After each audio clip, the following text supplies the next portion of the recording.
the bomb. Drop the bomb. Drop the bomb. Drop the bomb. We gonna drop the bomb. Drop the bomb. We gonna drop the bomb. Drop the bomb. We come to drop the bomb. Drop the bomb. This is a journey into sound.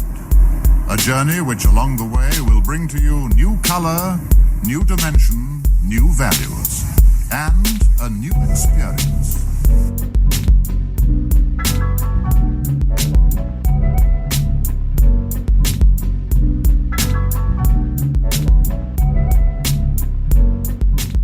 Let me start out with some of my beatbox skills. Look at my guests over there cracking up, making these faces at me, man. I gotta try. So using the mouth, lips, tongue, and voice to generate sounds that one might never expect to come from the human body is the specialty of the artists known as beatboxers. Now, scientists have used scanners to peer into beatboxers as they perform their craft to reveal the secrets of their mysterious arts. The human voice has long been used to generate percussion effects in many cultures, including North American scat singing, Celtic lifting and diddling, and Chinese Qiji performance, and in southern India, classical music is a perspective speech of the Shodekeh rhythmic form. In contemporary pop music, the relatively young vocal art form of beatboxing, or as we call hip-hop, is an element of the hip-hop culture. Until now, the phonics of these percussion efforts were not examined in detail. For instance, it was unknown to what extent beatboxers produce sounds already used within the human language. My next guest is a professional beatboxer and vocal percussionist who has been performing and honing his craft since the age of 9. By channeling the oral concepts of various instruments and soundscapes, he's able to vocalize the many dynamic emulations of everything from drum sets to synthesizers to turntables to congas to horns to bass to guitars to ocean waves to sleigh bells to crickets to helicopters. His keen musical ability and adaptability have enabled him to collaborate with the artists across many genres, including music, dance, visual arts, different cultural traditions, and any array of creative settings. He is the founding director of Embodied, a music series of the vocal arts, which strives for artistic and cultural unity through the many vocal traditions from the world, from opera, throat singing to beatboxing. This brother has traveled all over the globe. He's been a TED speaker. He's won tons of awards. He's currently a professor over at Towson State University. Man, I am excited that this brother is sitting in the bomb shelter. This brother laughing at me because I'm trying to get my little beatbox skills. Who am I talking about? I'm talking about none other than my man Shodekeh. Welcome to the bomb shelter, brother. How you doing? I'm good. How you doing? So why beatboxing, and what's the origins of you being interested in beatbox? Well, let's see. The more I dig into it, I think the more I'm able to cultivate a more holistic understanding. You know, on one hand, I could say I saw Dougie Fresh and the Christmas sequence of Beat Street. Beatboxing, you know what I got? Dougie Fresh, you know that kid from down the block?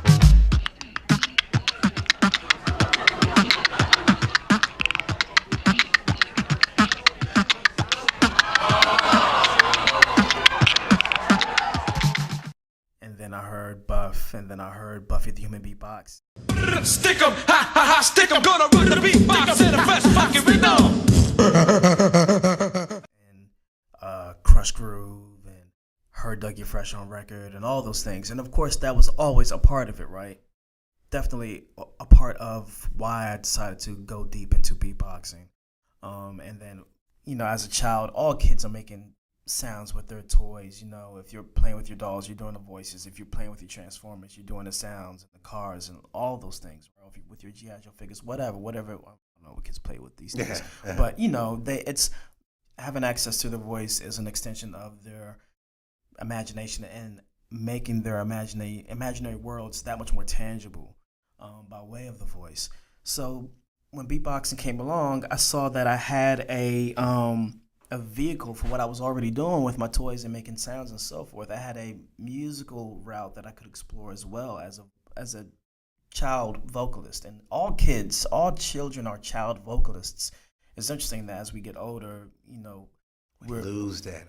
hate it, man. We yeah, lose that imagination. We that lose that vocal imagination. We're told to just speak this one language and that's it, and whatever. But even beyond the surface of those inspirations, those catalyzing moments, I would say at a deeper emotional level and as far as a deeper mind-body connection is concerned, I would say that beatboxing was the tool and the vehicle that allowed me to come into my own and take a fuller ownership of my body as an instrument and as something that I could use as I see best fit, because I was raised in a house that had amazing experiences. I learned so much from the family I was raised within, but there were also very challenging elements to that learning experience. To say beyond challenging, I mean like physically challenging, like getting beat for coming home with bad grades, kind of challenging, you know what I'm saying? So was the music the escape for that? No, it's deeper than that. I'd say it wasn't even until I became an adult that I saw an opportunity to allow beatboxing to give me a way to take full ownership of my whole body. Like case in point, a few years ago I did a performance in Hamden or somewhere, and it was inside this restaurant. It was kind of a weird gig or whatever, but I was taking my first break of the evening, and the manager comes over and he was like, "So, you ready to get back up there?" And I was like, "Yeah, I'm thinking about it."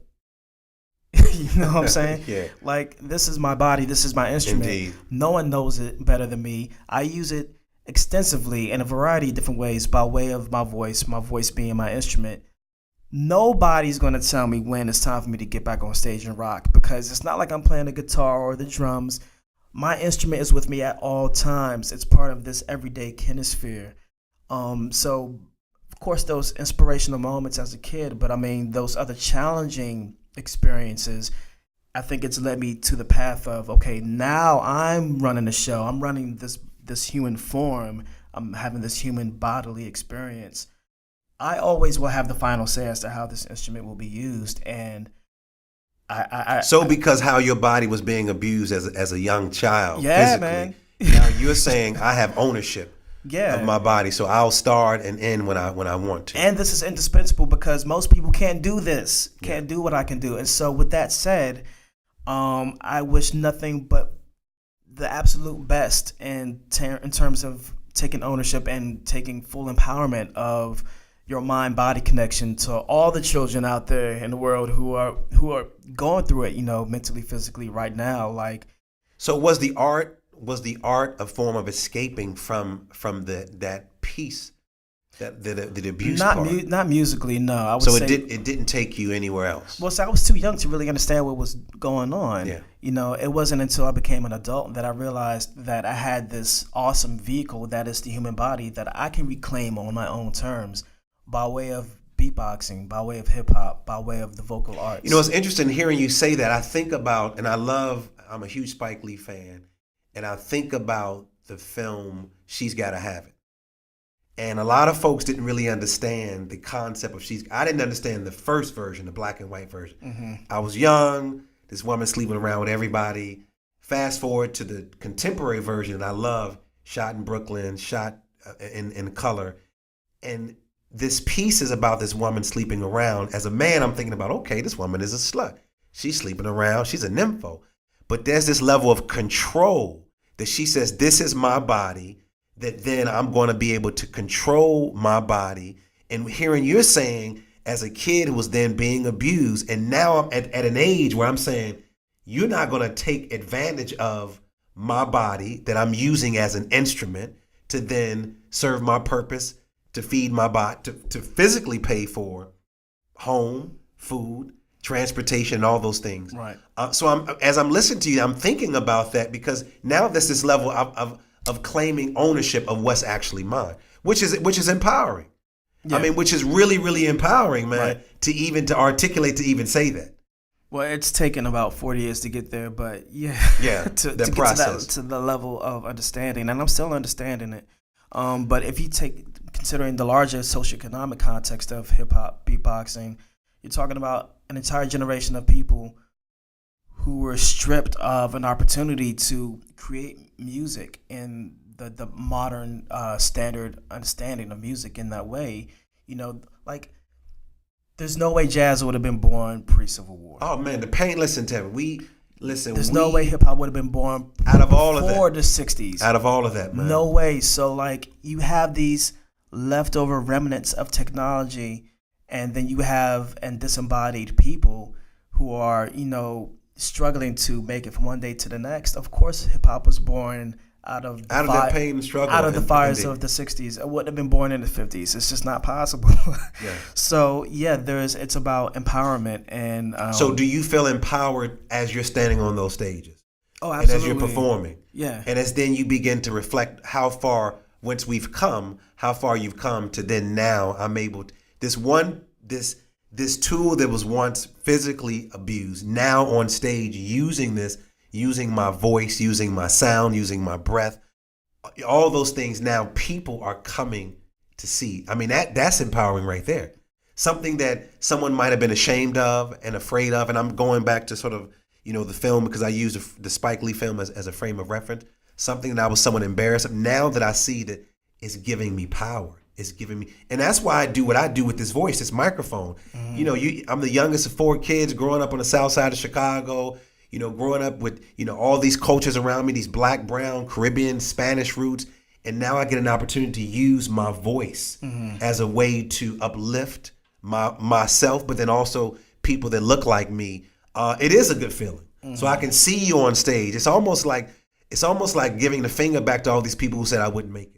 Speaking of making it, you perform with a group called Alash, a throat singing band from Tuva that performs traditional Tuvan music with some non-traditional influences. Let's take a listen.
So let's jump into that performance, brother. First of all, how did you connect with this group, man? Let's talk about that. So around 2011, they had their first performance here in Baltimore at the Walters. And by way of chance and different people in my life at the time sort of pushing me in the direction of meeting this group, we linked up over that weekend and we had a rehearsal session just to test out the waters musically, sonically, vocally, to see how much things could mesh or not. And they did, for the most part, enough, so much so that they invited me first informally to come over to Tuva. And I got the formal invitation 7-8 months later to do a residency in Tuva to work with Tuva throat singing groups. And as they say, the rest is history. Ever since. So how did a little brown boy from the United States of America who took one of a piece of one of the elements of what we call hip hop music takes you across the waters, man? How does something like that happen, man? Well, this little melanated young man was raised in a very dynamic family experience. I was raised in a multilingual, multicultural household. I was raised in English as my Creole. Matriarchal side of the family, stemming from Sierra Leone. Having that be a major pillar in my learning experience as a child. And then being raised by paternal side, born and raised in Washington, D.C.,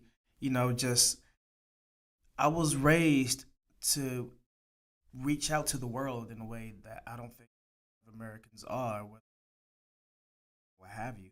And I think a lot of that I feel like education and learning is more about an impression than it is about absorbing information, particularly. Those experiences has translated through my music into being curious about the world and other cultures and ways of living. So I would say, impression-wise, that was the main core of me. So you strong family roots. That's your name, Shodekeh. What is your name, Shodekeh? What is the definition of Shodekeh? It's a Nigerian name that means one who fights for it. And so, how does that name then connect to the work that you're doing with the music? Well, it's interesting because I was just speaking with Darius. I was asked, "Yo, why aren't you touring all over the world? Like, what is this? What is this? What's going on?" Yeah. And I said, "Well, how do you book a professional beatboxer in the 21st century?" As it stems out of hip hop culture, where most of hip hop doesn't even really value what you do and what you represent as a major pillar of hip hop, as much as DJing, graffiti, breaking, MCing, And so I think the name Shodekeh has inspired me to continue to advocate, which is synonymous with fighting for the right to be recognized and to use that platform as a way of transmitting this larger cultural body of knowledge and experiences. So you said the hip hop community doesn't embrace the beatboxing as we talk about the origins of hip hop music. Are you saying that they're moving away from that the level of respect for beatboxing is not as great as it once was? In a way, because the rap element, the MC element, with all due respect to that element, of course, I love all of hip hop, but that was the most efficiently transmutable element of hip hop into something that could service a larger industry, and that industry being the industry. People will see a rapper on stage and see enough of themselves in a technique to go, of course, over generations to go, oh yeah, he's singing words, he's rapping words, I can rap along with this, I can sing or rap along with the song. No beatboxer gets on stage and has people in the audience go, yo, this is my song right here. Yeah. That doesn't happen. The technique it's too instrumental for one, and it's too extensive, and also arguably too experimental. But I've said in response to Darius's question, which is a never-ending dynamic and indispensable question, I've found that if I tried to find ways to fill the void, whether inside of hip-hop or outside of hip-hop, I can begin to magnetize enough support and attention, therefore value, regarding what I represent. But hip-hop is always shifting. When you think about it, because I love hip-hop, I understand its cultural connection to Africa. At one time, think about it, the DJ was the most important person. It was Eric B. and Rakim. And then that shifted. It was DJ Jazzy Jeff and the Fresh Prince. And then that shifted. And then it sort of shifted. But now there's almost like a shift is almost coming back. I'm seeing a little shift, not as fast as we want to. I don't know about that. But the DJ now, when you talk about DJs getting paid, man, I don't want to diss some of these cats that are out here that don't look like us. These European DJs making a whole lot of money off of DJing and almost disrespecting the art.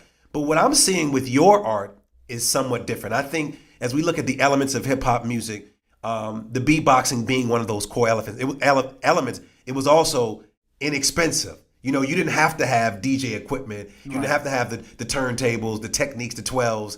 All you had to have is sometimes not even a microphone, just a space to make these sounds. But I'm seeing but you're not looking to go in that direction though. You're looking to from what I've discovered from my research and looking at you're looking to take your message on an international stage because you are traveling all over the country. You've won the Baker Award. You've won tons of awards that normally beatboxing is not in that category when you talk about the artwork. Is that true that your goal is to take the message internationally, or your art rather? Yeah, absolutely. Like for example, Rahzel, the Godfather of Noise. I was thinking of Rahzel, yeah. Kenny Muhammad, the Human Orchestra. They were really instrumental in helping to globalize the second wave of beatboxing, hip hop, vocal percussion. They are huge inspirations. In a lot of ways, Kenny Muhammad is one of my greatest inspirations. He was the first to perform with a full symphony orchestra, the New York Symphony Orchestra, 1999-2000, performed Kenny's Joy, written specifically for him as a beatboxer.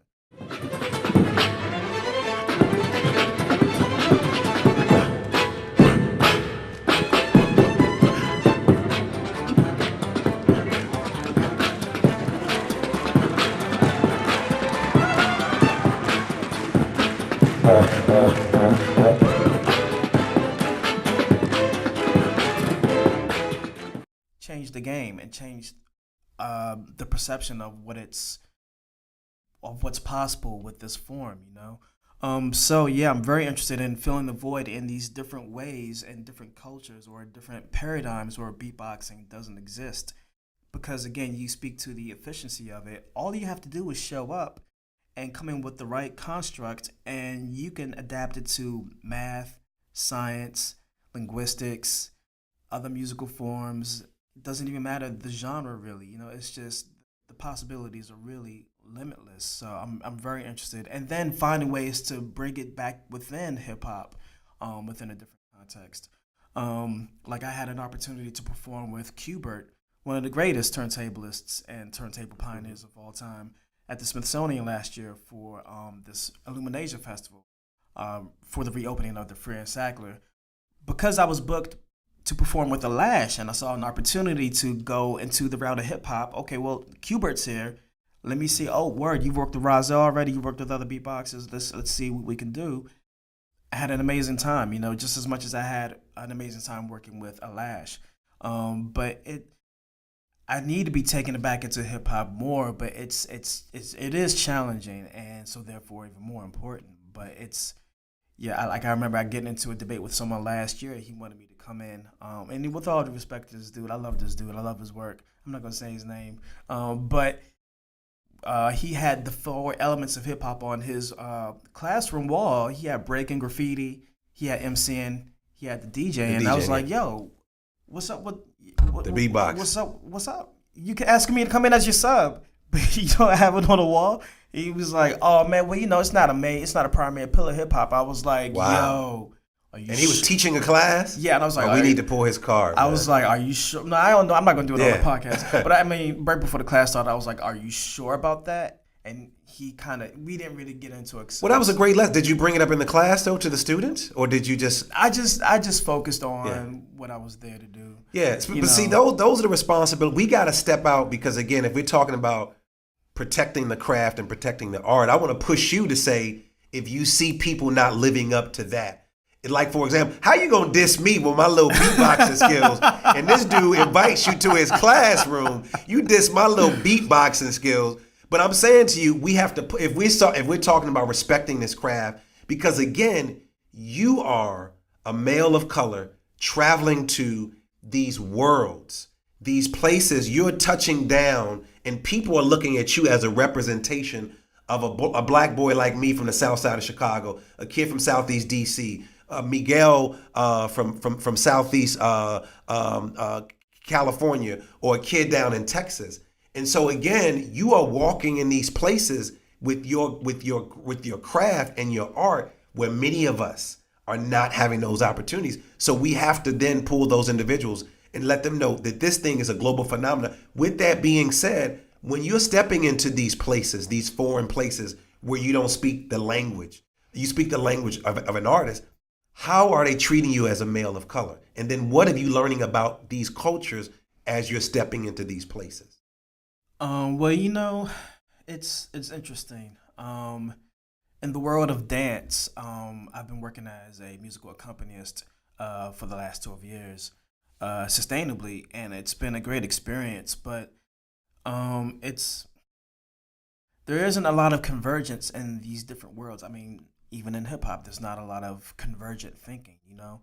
And I'm beginning to see that there's this default relationship in the world of dance where you're the accompanist, you're there to provide compositional, improvisational, and accompaniment-based support for the learning experience, but you're not really given the platform to really contribute beyond what the professor is spearheading the experience with, and I think in a lot of instances, I can't speak to every dance department, and I've had really convergent experiences in other places, but throughout most dance departments, it's more like musical servitude. And then I think a lot of, again, for example, in comparison and contrast to the DJ in relationship to the MC, like it used to be Eric B and Rakim, it used to be Pete Rock and CL Smooth. Yes. Even with EPMD, they showed a lot of love and gave a lot of light to DJ Scratch. DJ Scratch, yeah. Gangstar, another great example, DJ Premier and Guru. But those sorts of balances of a larger paradigm, it's shifted a great deal. Now that's, so are you seeing that globally as well? In a lot of different ways, yeah. It's weird. It's rare that you see a convergent collaboration really happen. And one place that I do get to do that, well, what's interesting. For example, I played with this hip hop dance and modern dance instructor by the name of Q. He's based in New York City. He did a residency at Towson University last year, and then he brought me up for a residency he was doing at NYU. And we were talking about this. I was like, yo, when I'm rocking with you as a beatboxer, as you're teaching hip hop dance and movement, it's just like when you see the djembe players provide music for a West African dance class. I was like, yo, this is crazy, right? He was like, oh my God, you're absolutely correct. Yo, this is insane. This is beautiful. It was a very convergent thing happening because there was so much social and cultural and historical context there, When you see a West African dance class, the djembe player, he's not treated as, the accompaniment, The djembe players and the drummers are just as much as a part of the integral experience as the person leading the movement portion of it, But most ballet classes, most modern dance classes, it's, oh yeah, and so and so's gonna play a little something real quick. Oh, you're so beautiful. So the value is different. It's not the same level of value. It's way less convergent. So how are you as a male of color traveling to these countries? How are you being viewed when you go to these different environments? And let's name some of the places that you've gone to. Well, yeah, it depends on the context, Like I gave you the example of how it exists in hip hop and then in dance. Let's go to tuba. When I'm working with the Lash, it's more of a convergent collaboration because the vocal skills and techniques that we're representing, they're both so different, but they share enough similarities for them to work in a very convergent way and in a very interesting and dynamic way. So over there, I'm valued over there. So how could that work musically, but culturally people can't seem to get those things together? So again, you have two different cultures coming together to focus on this art that you're doing. But then you have two cultures coming together just to have a conversation, and it doesn't work. How is music able to bring that together when just the human spirit sometimes doesn't do a good job of that? That's a really interesting question because I feel like with Alash and myself, we're still figuring out what it means for a beatboxer to work with a traditional tube and throat singing group. But for the most part, what I do is instrumental, and so I get to sort of phase through that linguistic barrier in a way that I think perhaps a Western-based classical opera singer may not be able to, perhaps, or a jazz vocalist, because what they do is really anchored to a linguistic approach. Beatboxing has the capacity to do that, but it's primarily instrumental. So all I have to do is listen to the rhythm and the pulse and the beat and the rhythmic structure and just tap right into that. Like for example, that one song that you heard me do with the Lash, that rhythm emulates the galloping rhythm of the horses because of the area, because tuba is historically and culturally and socially is primarily nomadic culture and tradition. So you hear the galloping of the horse in the music. Now, I heard that for the first time in tuba and I thought, galloping horse, like Baltimore Club. So let me drop this.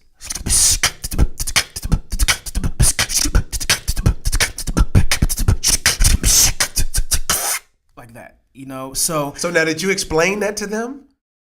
I didn't have to. So you did. So that's what's interesting. That's what I'm talking about. Culturally, you didn't have to explain that to them. You saw a connection. So your connection is they're saying where we're from, we're hearing the horses. And where I'm coming and from, where you're coming from, you're hearing Baltimore club music. I hear the horse, but let me. But there was no judgment on No. what they're hearing, and that's what I'm talking about. Culturally, is that you accepted they're hearing horses. You're like, well, I'm not hearing horses because where I'm from, unless it's the Arabs walking down the street with the horses, which is an interesting comparison. That's beautiful. But I heard enough of the horse to implement that as part of the Baltimore club beat that I was doing. They wanted me to be a beatboxer. They wanted me to do my thing basically, but they still wanted me to work in service of the music. And again, I heard the music primarily instrumentally. The linguistic barrier did not.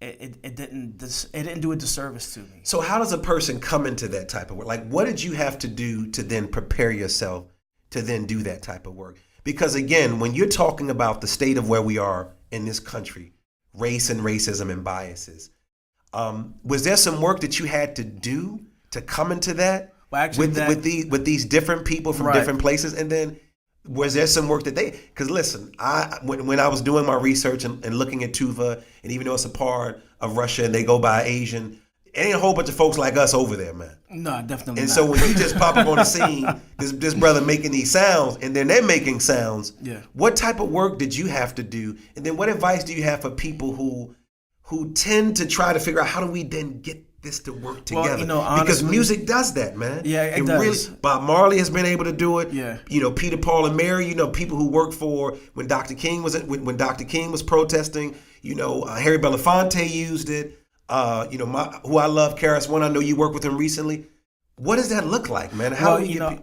That goes back full circle to what I was saying earlier at the top of the interview about the impression that I received within my family experience, which was you're being raised in a multilingual, multicultural, even multi-ideological household.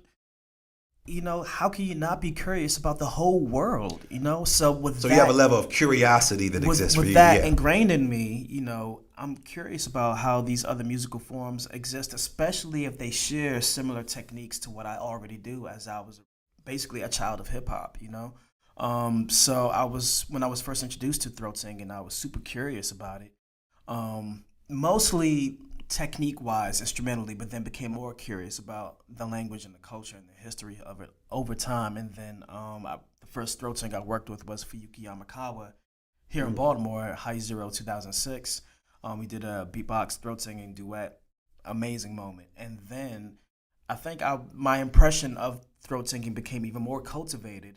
And then I met Alash a couple years later, 5 years later, and I had enough of an impression-based background to invest, despite the language barrier, despite the cultural barrier, despite the historical barrier, and just give myself over to it. You know, I think my greatest ability as an artist doesn't lie in my beatboxing techniques and my refined. Or, you know, actually, I still have a long way to go. Mm-hmm. But, you know, it doesn't really rest in my skill set. My greatest superpower, so to speak, quote unquote, rests in my capacity for cultural discomfort or culture shock, or even beyond that, ideology shock. You know, just to go into a foreign area or to go into a foreign experience. You know, when I first started playing music for dance classes, totally foreign experience, modern dance and ballet as a beatboxer, what? But just to give myself over to it, to have a high capacity for that discomfort and still retain enough identity to be myself and contribute in the way that I see best fit, and just build and learn and exchange from there. So I was watching this interview on it was the Breakfast Club. Charlemagne. Yeah, Charlemagne and all of them, and Brother Polite was on there. Yeah. He had this interview, and he said, you know, in order to really continue a pursuit of expanding your consciousness, you have to do one of two things. You either have to make a concerted effort here in this part of the world, in the States, daily, or travel. And I was in total agreement. You know, I thought And that's what you've been doing. That's what I've been doing. That's my whole life. And I want to continue traveling. And even if I can't travel as much as I would like to geographically, let me travel as much as I can within this landscape, this part of the U.S., the DMV. The whole world is connected to this part of the United States. Baltimore, D.C., Maryland, Virginia. People from all over the world are coming in and out of this corridor here, this coastal gateway. And even in just Baltimore alone. So, yeah, let me just retain that curiosity. And whenever an opportunity to rock with someone from a completely different experience comes to Baltimore, and people say, hey, Shodekeh, there's these polyphonic singers from the country of Georgia. They're Iberia Choir, which I'm doing next Thursday. You want to rock with them? Not Atlanta, Georgia. No, Georgia. Just for those folks that don't understand geography. Like, you talking about the ATL, brother? No, we're not talking about. We're talking about the country. So, yeah, I'm going to perform with them next Thursday at the Creative Alliance. And then 2 days later, I'm working with The Lash in Maine. So, So what are you learning about yourself from being around this variety of people? Because you are able to beatbox on a corner, right next to some cats that are hustling. You're able to perform at a university. You're able to get on a plane, get your passport stamped, and then go to another country. What are you learning about yourself in that process, and how are you bringing that self to the craft? I'd say right now, the most important thing I'm learning about myself is that as exhausted and as tired and as unsupported I am, and I need to cultivate those parts of this adventure and this journey. Despite all of that, I'm still not doing enough. That's what I've learned. And the one thing I really want to take to the next level is this concept of beatbox algebra. So back in the fall 2007, I was doing a residency at the Creative Alliance, living and working within one of the artist studios. And as part of my residency, I had a sort of a educational extension of that whole experience. So I was teaching beatboxing, vocal percussion, and drumming at this after-school program. And let me clarify, do you consider yourself a beatboxer, or is there another term? Beatboxer, vocal percussionist. Vocal percussionist, yeah, okay. Yeah. Yeah, they both work for me. Okay. So I was teaching beatboxing at this after school program, the Southeast Youth Academy, East Baltimore. And I remember this moment. I'll never forget it. It changed my whole life. I was writing notation on the board of this beatbox phrase, this vocal percussion phrase. It was something simple like it was something like that. So in translation on the board, I wrote the letter P from the English alphabet. P, T for the hi-hat, K, and then another K or something like that. I don't remember exactly. Mm-hmm. And I wrote, I think, the number 2 next to the P to identify that it hits twice, and then the T once and the K once for the rim shot sound. One of the students said, yo, why don't you just put a multiplication sign next to the 2 and you good? I was, wow. Out of the mouths of babes, huh? Word. So is that how beatbox algebra was born, or sort of like the first part of it? Okay. And over the years, I've just started to use it as a modality for learning mathematics, basic mathematics, but also beyond that, learning how to have an immersive math learning experience and an immersive math experience, to use math in a way that's applicable to your own body, to use your voice as your instrument. Well, as a language teacher, man, I'm 100% believer of using your whole body as the process of learning. Absolutely. We don't do that enough, man. Using your entire body. When I was teaching Spanish, if I would use a phrase like abrazo, which means to hug, or bebo, I would drink some more, I would do it. So when I was teaching my students, to this day, they still remember, they would be doing stuff like this. And they would be making these sounds, and I'll never forget the teacher below me when I was teaching would be like, Mr. Shields, what the hell is going on upstairs? I'm like, why? He said, because the students that you just had are in my classroom, and they could hear the students above me, beating on their desks, and because they remember, I'm saying I have this whole body approach. And what's happening is these new teachers don't use that enough. Using your entire body, and I'm sure as a vocal percussionist, a beatboxer, you look at like Bobby McFerrin. He's always like beating on his entire body and moving his entire body. Right. And using something like math that people of color have created, understand what that actually means. It's so deep. Oh yeah. To then teach them to use their entire body using a language like math, where they're saying the children of color don't do well compared to other students, which we know is a bunch of bull crap. But the reality is, you're creating this whole algebra beatboxing piece. I think is important. So you're gonna walk us through something, man? Yeah, you gonna walk us through what that looks like? You want to try something? Hey, man, let's go, man. Okay. Now I'm not that good at math, brother. No, you are. Actually. Let's see. Okay, here's a pen. No, we're all good at math. It's just I believe in not doubting myself, man. I just put that out there. All right, okay, I'm ready. Cool. Okay, so this is what I want you to write down. Okay. When you hear the sound, tell me which letter of the alphabet you think is the most efficiently identifiable with this particular sound. I mean, I kind of already gave some of this away in my previous explanation, but we're going to start. Okay. All right. I'm going with the P, probably because I'm cheating. Okay, no, that's good. Okay. All right, I'm going to go with the T.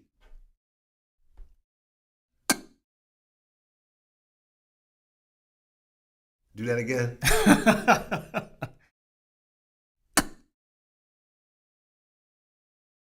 I'll go with a K. Okay, cool. That's the first line. You can draw a line under that. Okay. Okay, now we're going to go to the second line. When you hear this phrase, using those linguistic identifiers, PTK.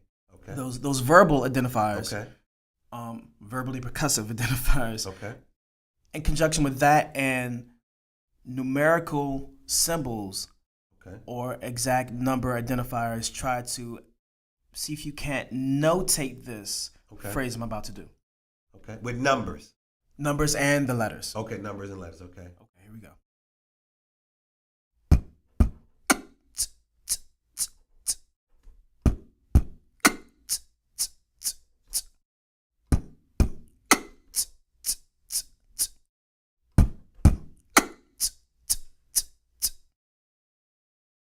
Okay. I think I might have been off, but I got P2, P2, 24, K4. So, let's see. I'm going to slow it down even more so we can count along. Yeah, because I'm in a special needs class. Yeah, man. I'm a special need teacher, brother. Go ahead. All right, here we go.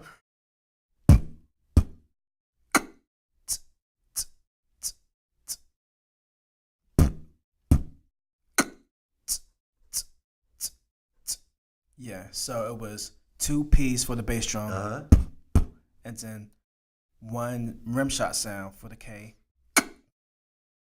and then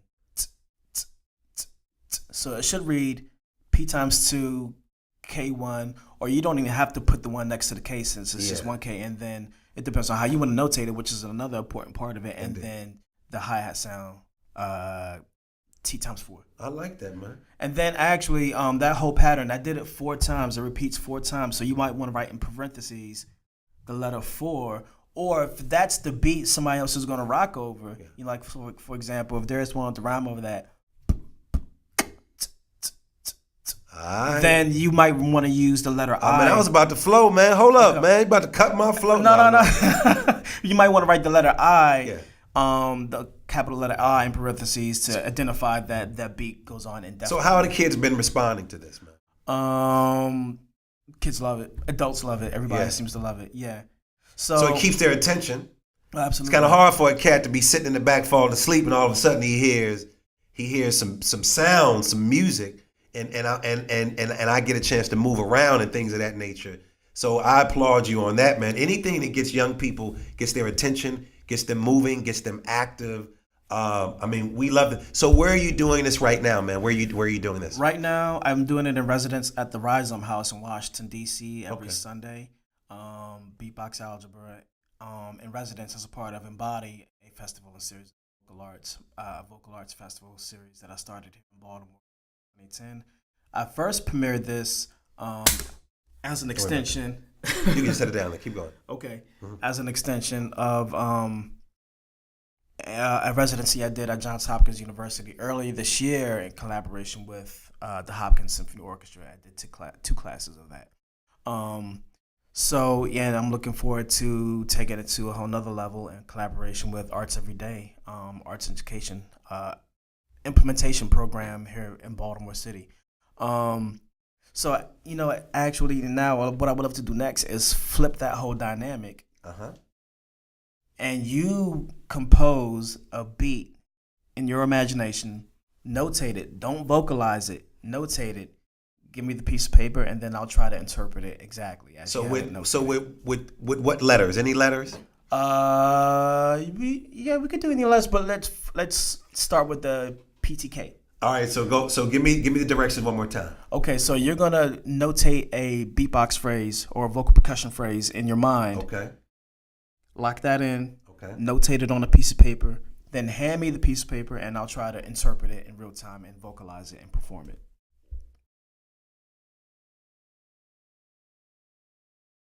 This is your composition. And this is an opportunity for you to notate it based on what works for you.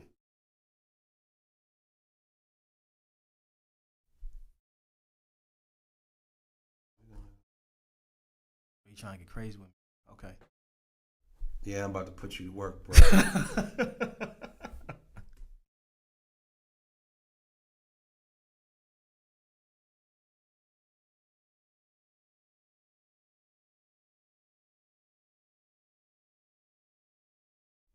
All right, there we go. If you can read my nice handwriting at the bottom, brother.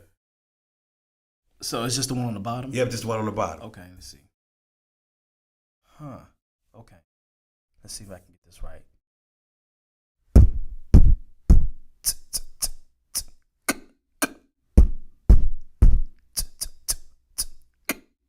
Is that right? That's it, man. Hold on, let me slow that down. Make sure I got that right.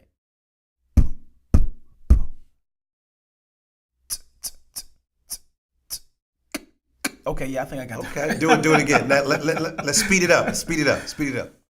Well, see, is that how you had the beat phrase? That's how it is. Okay. All right. I want you to take it slow and then speed it up. Okay. Hold on, let me make sure I got that right. Oh, wait, okay, I got it. Here we go.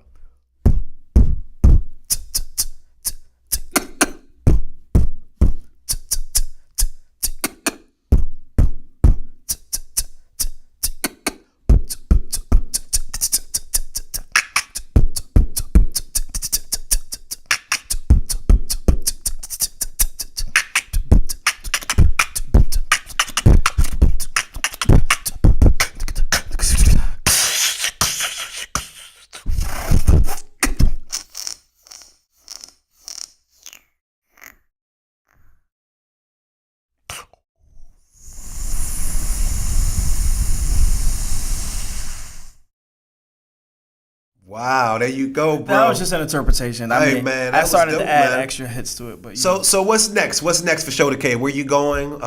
You traveling out the country? What's up next for you? Let's see. I'm performing with the Iberi Choir of Georgia, the polyphonic singing choir of Georgia. Okay. Next Thursday, presented by the Creative Alliance at the B'nai Israel Center here in Baltimore. 2 days after that, I'm performing with the Alash Ensemble, traditional Tuva and throat singing group from Kazelle, Tuva, Kazelle being the capital of Tuva, at the Ossipee Music Valley Festival in Maine. 2 days following that, and then finishing up my residency at the Rhizome House in D.C., then flying to China for a 2-week residency at Lijiang Studio. And then I come back and I perform again with the Lash at the Philadelphia Folk Festival, August 18th, Philly, PA, and then I have a little bit of downtime, not a whole lot, and then I start at I go back for the fall semester as musician residence at the Towson University Department of Dance, and also starting at the Peabody Conservatory as part of their new dance degree BFA program. So you got a busy schedule, man. Yeah. So before you get out of here, you need to give us what are some insider secrets about beatboxing, man? What are some insider secrets? And then what do you do to take care of your throat? Okay, now when you say insider secrets, you mean you got culturally, historically, or technique-wise? Technique-wise. Let's go with technique-wise. Technique-wise, that's so easy. What's technique-wise, man? Give us one. I'll try to give you all three if I can. Okay. Because I love providing as much context as possible. So, yeah, actually, this is really cool. Really cool story. So, have you ever heard of the beatboxer by the name of Eminem? Yes. Okay, so you heard of Eminem, yeah. Eminem the Phenomenon. Beatbox pioneer, worked with DOA Kenny Muhammad to form the first beatbox ensemble. MB 2000, legendary. Three pioneers coming together to form like Voltron. Incredible time in hip hop history. It was with the Voltron piece. It was incredible. So Eminem had this very, very, very specific technique and signature sound, which is a part of beatbox culture, is to champion your own sound. Forget what everybody else is doing. Like, what's your sound? So his sound, I'll demonstrate the technique. I don't know if I'm at liberty to explain the technique scientifically speaking, because it's not my story to tell as much as it is Eminem's, but I'll do the technique. Very strange, out of this world sound. It sounded like this.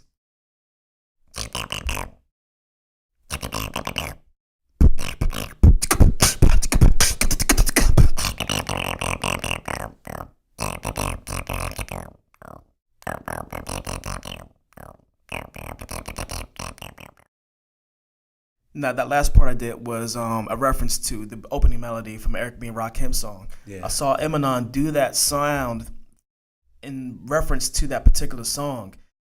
Eminem had a following that was really unique at the time of hip-hop.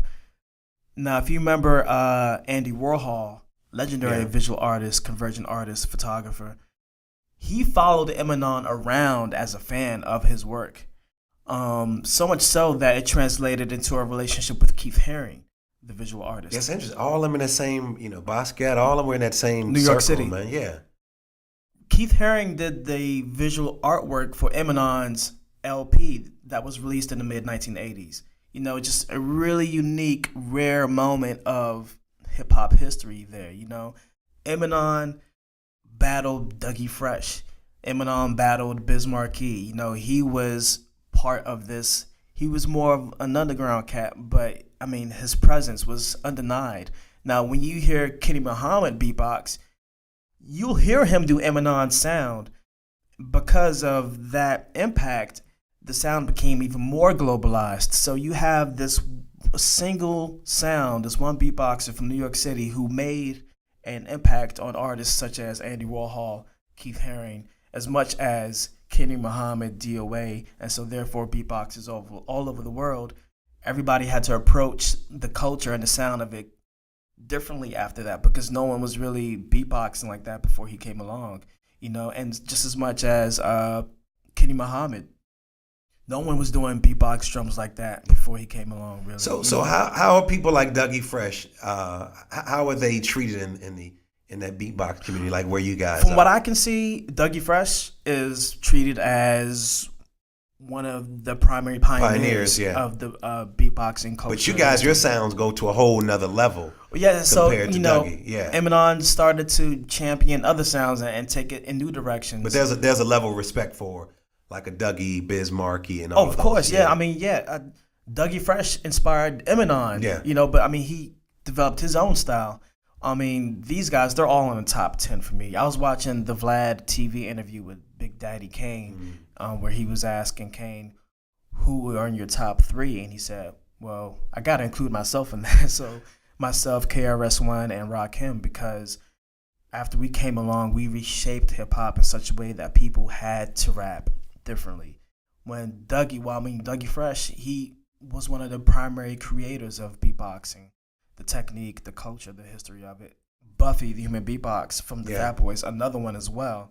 Biz Markie, they were more like the first tier of pioneers. And of course, Michael Winslow had a really dynamic impact. He didn't approach it as a hip-hop musician or hip-hop vocalist, but still nonetheless, he made a tremendous impact that changed the way Rozelle approached beatboxing, and DOA as well.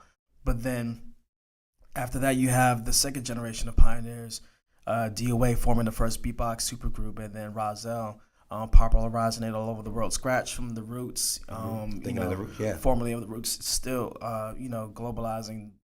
I mean, he was the first to really. Did you used to like the Skinny Boys, man? Human Jock Box was Human cool. Jock Box, but yeah. he sounded too much like Buff. Buff, yeah. I mean, all due respect. I mean, but if you don't have another example, I guess. Well, example, it was too early in the game. It was too early. Yeah. It was too early, right? Yeah. But then when Scratch came along, I mean, really championed to approach beatboxing as a turntablist, a vocal turntablist. I mean, it's just really interesting moments. Who is this? Is there a person that you would love to work with, a hip hop artist, or R&B singer, or a jazz group? Is there anyone that you would love to work with? If you had an opportunity to work with. Never know who's listening, brother. Is there anybody specific? I would love to work with someone like D'Angelo, honestly. Oh, man, D'Angelo sound. Yeah. I can't think of any other. Why D'Angelo? Well, I was having this discussion with a friend of mine a few months earlier this summer about D'Angelo's impact on music. I can't think of any other artist who has absorbed the African diaspora of music and sound in such a way that pays respect to hip-hop as much as it pays respect to jazz and the blues, and going back to the mother continent as much as D'Angelo has. I mean, also, you get that from his production, his music. I get that. That's the impression I get from D'Angelo's music, is that he loves all black music. He loves all music that descended from an African or African-American experience.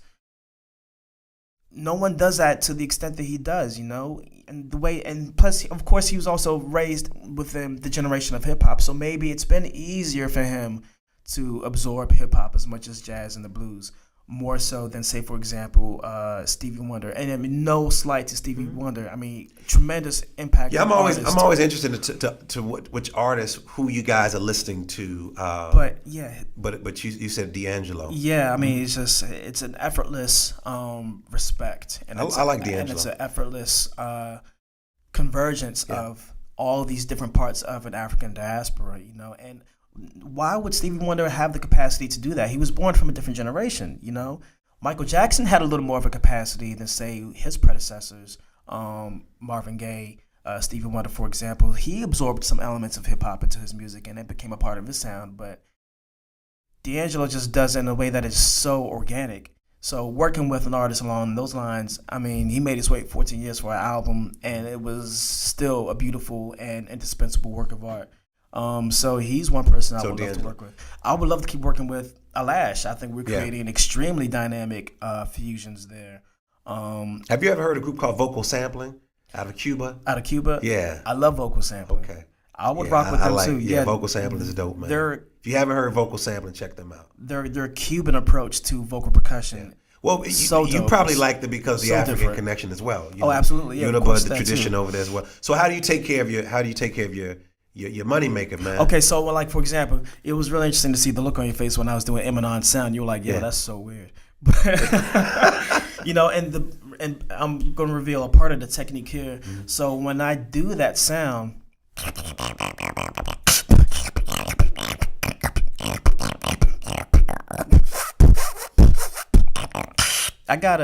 I'm inhaling a lot in that technique, so I have to stay hydrated. Now, even when I'm not even doing that particular sound, but like this one snare sound,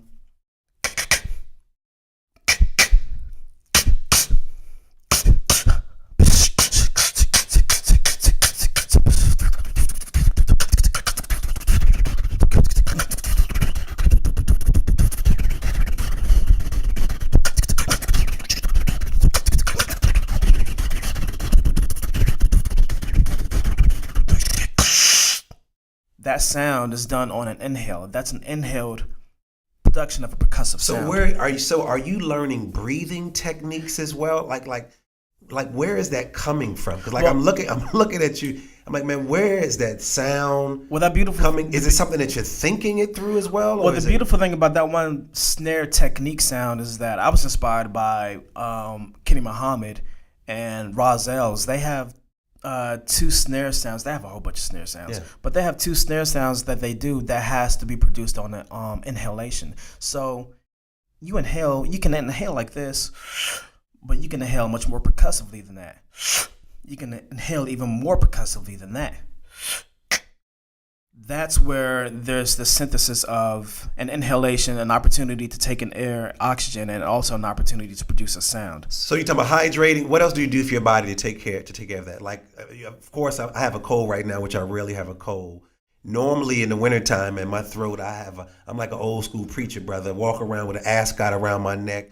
You know, I have these lozenges. You know, what else do you do to protect your voice, man? It's really funny. Now, this has been a one-person test case study, but I found that whenever I have a cold and, you know, I'm a full-time musician, so my craft demands that I stay working. Yeah.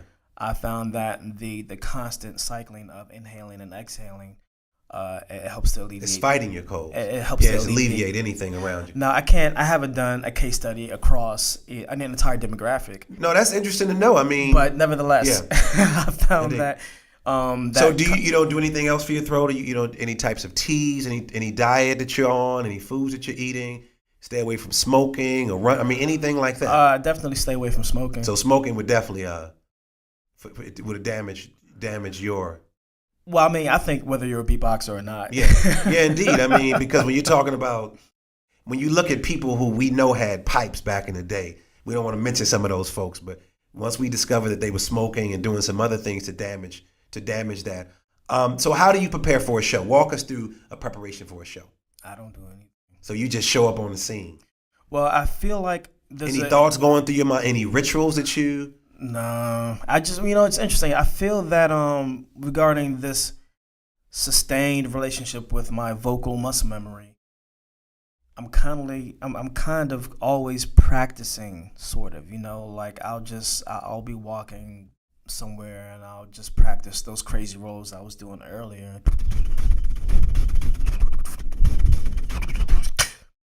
Or if I'm in line, I might go.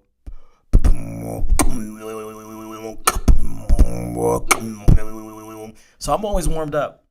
Have you just ever made noises in the crowd and cats just started looking like you, man? What the hell is wrong with this dude? Well, actually, was that a train? Remember my man? What's the brother that used to be on Michael Winslow? Michael Winslow, yeah. Okay, so with all due respect, I try to stay away from that as much as possible. Right, you know, because so you just not in the crowd, you start making sounds. I don't do that. Okay. I've done it before, but for the most part, I try not to take it there because it's way too easy to treat and perceive what I do as a novelty act. Gotcha. So that's why you played me in the beginning.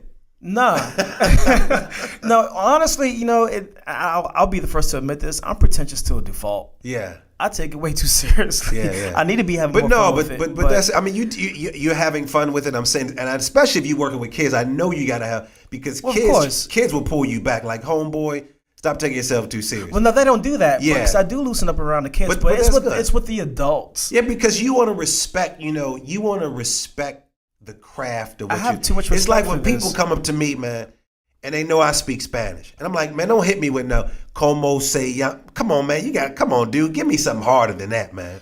So I know what you mean. Exactly man. my point. So I don't feel like that you played me now that I tried to do some beatboxing. Well, it's just, you know, for me, this is beyond beatboxing and vocal percussion. There's this whole world of musical vocal percussion, from Al Jarreau to Ella Fitzgerald. Al Jarreau was a master. To Miriam Makeba, to Rozelle, to Dougie Fresh, to Bobby McFerrin, to his son Taylor McFerrin, to myself, to beatboxers here in the area, Max Beats, Chuck the Maddox. Well, when you said it, man, I thought about... it's all part of the same family. I thought about Erykah Badu. I went to Grambling with Erykah, and Erykah says I'm an artist and I'm sensitive about my shit. So I understand what that is, because if you're an artist and you're serious about your craft, you know, walking around, but I'm, you know, making sense. But I'm sure in your head, because if you're an artist like me, trying to go to sleep sometime, my mind is constantly racing on either writing something or saying something. So so have you ever just walk me through a dream, man? Like, have you been like in the dream, like you beatboxing or some sounds coming to you, anything like that? You know, what is that like when you just laying down and you about to just go to rest? Is your mind constantly moving? No, when I'm ready to lay down, I'm just done. You're done, man. Yeah, because I do so much thinking and working during the day hours and then into the night. I go home, pop in a movie, and turn it off. And yeah, I try not to think about anything. I do have interesting. We all have interesting dreams, but I feel like it's an opportunity for me to process the day's experience or the experiences for the last week or the month or the last year or what have you. So it's a different form of processing through another modality of consciousness. So I try not to do too much constructive thinking when I'm about to go to sleep. Well, man, this is the part of the show that I love, man. It's called the sound bombing super questions, man. I'm gonna throw out a quick question. Don't give it too much thought. Don't go too, since we're talking about not thinking deep. Yeah, but I'm awake right now. So here we go. What's your favorite word? My favorite word within a linguistic context? Yes, because we're gonna come to sound. I don't know. I don't think I have a favorite word. You don't have a favorite word? Okay. I don't think so. Oh, give me, what's the book that you've given or you've shared with people? Oh, okay. Across the multitude. Well, I can. Go back to the word.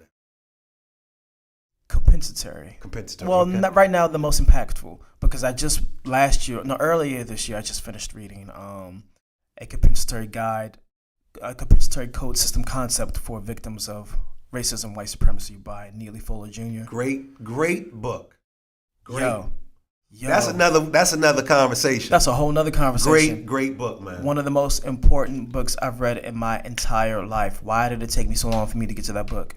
Quick story about that book. I was walking back from everyone's place with that book in my hand, and someone here in Baltimore saw me walking. He was like, "Yo, Shodekeh, what's up? You need to ride somewhere?" I was like, "Yeah, sure, whatever." So I hopped in the passenger seat. He said, "Yo, what book are you working on? What you got there?" And I was like, "Check it out."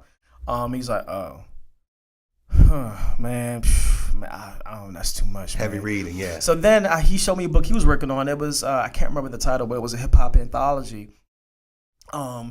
And I was like, "Oh, word! Oh, this is amazing! This is amazing!" I was flipping through it. I was like, "Yo, switch! Yo, check this book out. I'm check out yo." He's like, "Nah." You know, it's funny when I fly, man. I used to have, when I had those heavy books, I would want people to see the titles, like when they're walking past me, and if it's a title like that, I just want to see how people are going to react to the title, man, just to get a rise out of an individual, to then create a conversation, man. Well, I mean, you're a better man than me, because I mean, I got to be in the mood for it. But I mean, he was someone that I knew, and so for him to have such a visceral, intense response to just a book, he was like, "Yo, I don't even want to pick that up. That's too much." Well, you got to be ready. You know, I don't want to be that aware right now. I was like, "Wow." You know, you said, and you made a statement like, "Why hadn't I read the book earlier?" You know, a lot of times we walk past these books just jump out at us, man. And timing is important, because if you might have read that book a little early in your life as opposed to now, and I think about the books that I read younger than older. So I think the timing is really important. Here's another one, man. When you feel overwhelmed or unfocused, what do you do to snap back? I try to just listen to music. Sometimes I might write, actually. You know, I might sort of flush out a game plan or a series of ideas that's anchored to a particular concept. I might, like, for example, I might work on concepts for beatbox algebra, or I might work on, okay, what are my goals for next year? You know, I just try to stay focused on this current momentum as it relates to future goals. Gotcha. So I might do that, or I might just put on some music. You know, like last night. So who are you listening to? I wasn't really feeling things last night. I was feeling a bit frustrated with work, so I put on Roses by Georgia Ann Muldrow. But then I didn't just put on a song. I thought, let me actually read the lyrics as I listen to the song, because maybe there are lyrical qualities to this experience that I'm taking for granted. So I copied and pasted the lyrics, and I posted it on Facebook. So I was like, yo, if I'm feeling this way, I'm sure somebody else out there is. So let me post this. Let me link it to the song in the comments section so they can listen to it as they read it if they want. And so I do stuff like that, or you know, I might sit my behind down at a bar and just have a cold one. So man, you have been amazing, brother. That's all the super questions you got. You ain't got no more. You already answered one of them, the superpower, but here's the last one right here. Okay.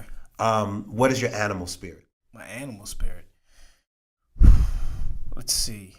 Well, my Western astrological sign is that of the Libra. My Chinese sign is that of the snake. My Native American astrological sign is the crow or the raven. Well, I think also depending on the cultural context and interpretation, the crow, the raven. But we're in Baltimore, so let's go with the crow.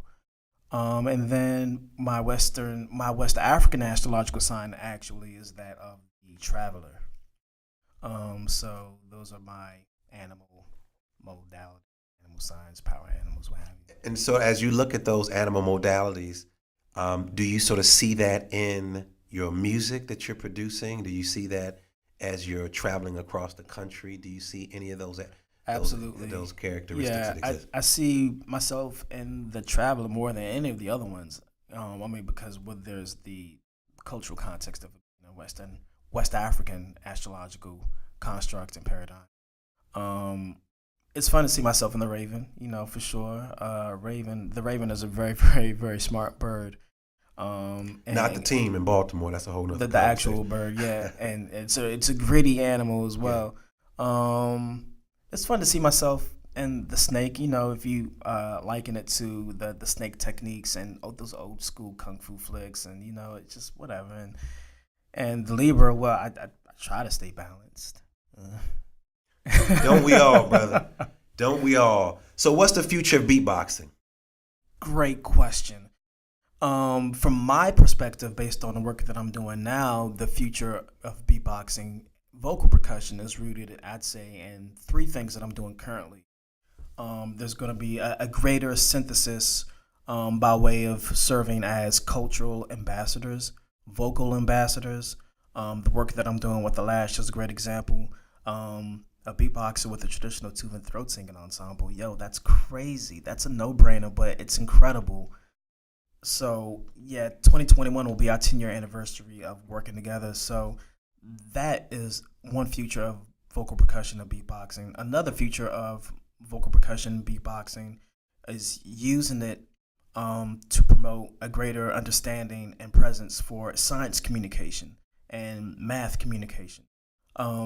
So, like, for example, I did an endoscopic examination of what occurs internally when I'm beatboxing. Inserted a endoscopic tube through the nasal passage, went down beyond the epiglottis so that you could look directly into a view of the larynx as I'm doing these different techniques and sounds. So everything that you see me doing now in real time, like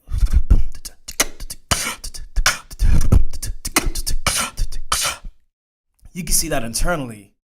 You can see all the inner mechanics of that happening in real time on this monitor by way of the endoscopic tube. Crazy. A really interesting opportunity, hopefully to not gross too many people out, but also intrigue people into the science behind beatboxing, because I think people take the scientific foundation of it for granted. And then by way of that, start creating constructs like beatbox algebra to and just blow open the lid of the possibilities of teaching math in more immersive ways, more fun ways, more creative ways. And I'd say another potential future of vocal percussion is rooted in expanding its context a great deal. Like, for example, I served as a music researcher for the exhibit For Whom It Stands at the Reginald F. Lewis Museum of the Smithsonian affiliate of the Smithsonian. I'm losing my words. I was beatboxing too much. The Reginald F. Lewis Museum of Maryland African American History and Culture. And my goal was to uncover as many untold stories as possible of the national anthem. As a beatboxer, that's kind of interesting. So what does that mean? So of course I'm pulling inspiration from Marvin Gaye's interpretation of the Star-Spangled Banner, as much as Jimi Hendrix's, as much as Michael Winslow doing a vocal embodiment of Jimi Hendrix playing the Star-Spangled Banner on his guitar, but Michael Winslow is doing it with his voice, as much to Ethel Ennis, jazz legend here in Baltimore, and her interpretation of the Star-Spangled Banner, the national anthem, which was written on the heels of the War of 1812, towards the very end of it, by Francis Scott Key, right here in Baltimore, Fort McHenry downtown.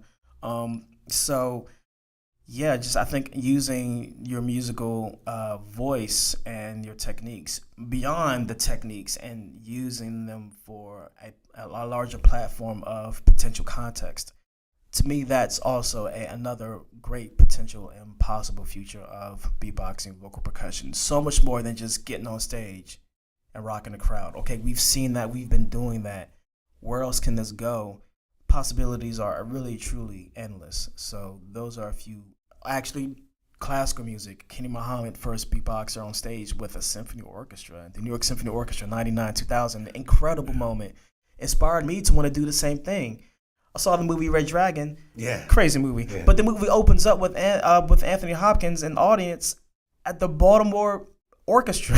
That's how the movie starts. I saw that, put those two worlds together in my imagination, and I thought, I want to beatbox with the Baltimore Symphony Orchestra. But you started with the thought, and then the thinking, the visualization, and then the possibility of what could actually happen.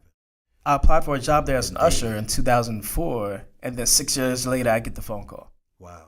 Because at that point, I guess I had fought enough to earn a name for myself here in Baltimore, and then I got the phone call 6 years later, and and actually the future of classical music will become more synthesized with these other forms to project more awareness for classical music, and then even beyond the standard understanding of classical music and going deeper into more potential context as far as history and untold stories are concerned, and then illuminating legacies such as St. George's composer, African European composer of African descent in Europe, just amazing black composer of classical music, and it just becomes so much more full circle at that point. So those are a couple of futures, and we'll see what else the universe will allow to happen.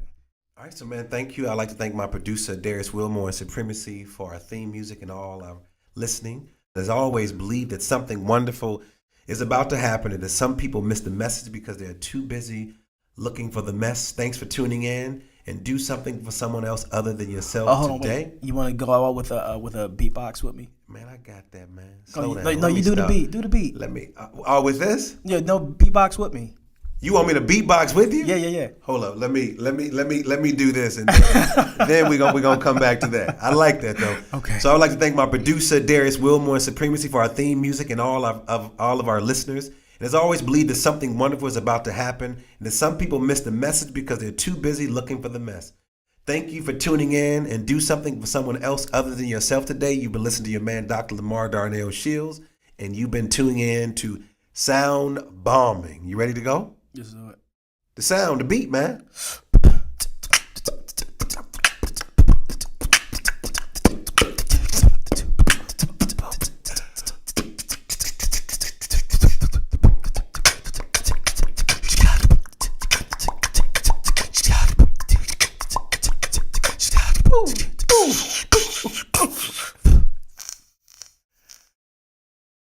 Peace.